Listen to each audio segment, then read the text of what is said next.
2 अक्टूबर का दिन उन दो महान हस्तियों से जुड़ा हुआ है जिनका नाम इतिहास के पन्नों में स्वर्णिम अक्षरों में दर्ज है। जी हाँ, आज महात्मा गांधी जी के साथ साथ शास्त्री जी की भी जयंती है। राष्ट्रपिता महात्मा गांधी हमारे बापू का जन्म आज ही के दिन गुजरात के तटीय शहर पोरबंदर में एक बहुत ही साधारण से परिवार में हुआ, लेकिन अपने असाधारण कार्यों और अहिंसावादी विचारों से पूरे विश्व की सोच आपने बदल दी। माताजी पुतलीबाई अत्यंत धार्मिक, साध्वी, चरित्रवान महिला थी, जिन्होंने गांधी जी के मन पर एक अमिट छाप छोड़ी। पिता करमचंद गांधी राजकोट में दीवान थे।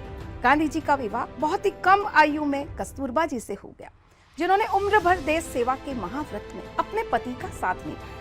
अपनी शिक्षा पूर्ण कर 1893 ईस्वी में एक पारसी फर्म के मुकदमे के संबंध में गांधी जी अफ्रीका गए। सर्वप्रथम अफ्रीका में ही गांधी जी ने सफलतापूर्वक सत्याग्रह का प्रयोग किया। परिणाम स्वरूप सरकार को झुकना पड़ा और भेदभावपूर्ण कानून को रद्द कर भारतीयों को सुविधाएं प्रदान की गई। भारत में 1917 बिहार में चंपारण सत्याग्रह का सफलतापूर्वक नेतृत्व कर किसानों को यूरोपियन नील बागानों के अत्याचारों से गांधी जी ने मुक्ति दिलाई। 1918 में अपने होम टाउन में अहमदाबाद में श्रम विवाद को सुलझाते हुए खेड़ा के किसानों के संघर्ष का सफलतापूर्वक नेतृत्व किया। प्रथम विश्व युद्ध के समय अंग्रेजी सरकार की सहायता करने की परिणाम स्वरूप केसर हिंद की उपाधि से आपको नवाजा गया। 1919 में पारित काला कानून, उसके खिलाफ रॉलेट सत्याग्रह कर गांधी जी एक सच्चे राष्ट्रीय नेता के रूप में उभरे। 1920 में असहयोग और खिलाफत आंदोलन का नेतृत्व किया और अंग्रेजी राज की नींवें हिला दी। अन्य राष्ट्रवादी नेताओं की पश्चिमी शैली के सूट या भारतीय बंद गला जैसे औपचारिक वस्त्र के विपरीत गांधी जी लोगों के बीच सिर्फ एक साधारण धोती में जाते थे।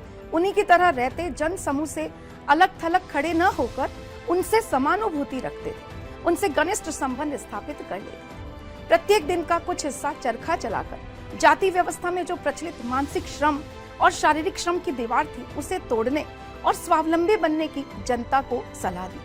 1930 में नमक सत्याग्रह में विशाल जनमत को संगठित कर अंग्रेजों को एहसास करवा दिया कि अब वो ज्यादा दिन तक नहीं टिक सकते।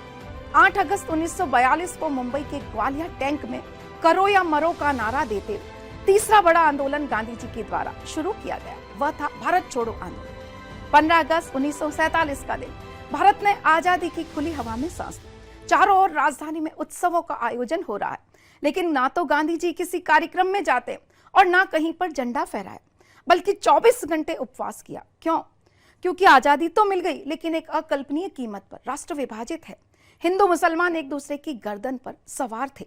पीड़ितों को सांत्वना देते हुए अस्पताल, शरणार्थी शिविरों के चक्कर लगाते हुए गांधी जी ने सिखों, हिंदुओं, मुसलमानों से आह्वान किया, अतीत को भुलाकर एक दूसरे के साथ भाईचारे का हाथ बढ़ाए, शांति से रहने का संकल्प ले। लेकिन यह असहनीय आचरण बहुत सारे भारतीयों को पसंद नहीं आ रहा। 30 जनवरी शाम को प्रार्थना सभा में नाथूराम गॉडसे, जो चरमपंथी हिंदूवादी अखबार के संपादक थे, गोली मारकर गांधी जी की हत्या कर दी। इस पर अमेरिकी समाचार पत्र टाइम ने लिखा, गांधी जी की मृत्यु पर पूरी दुनिया में वैसे ही मौन धारण कर लिया है जिस प्रकार अब्राहम लिंकन की मृत्यु पर कर लिया गया।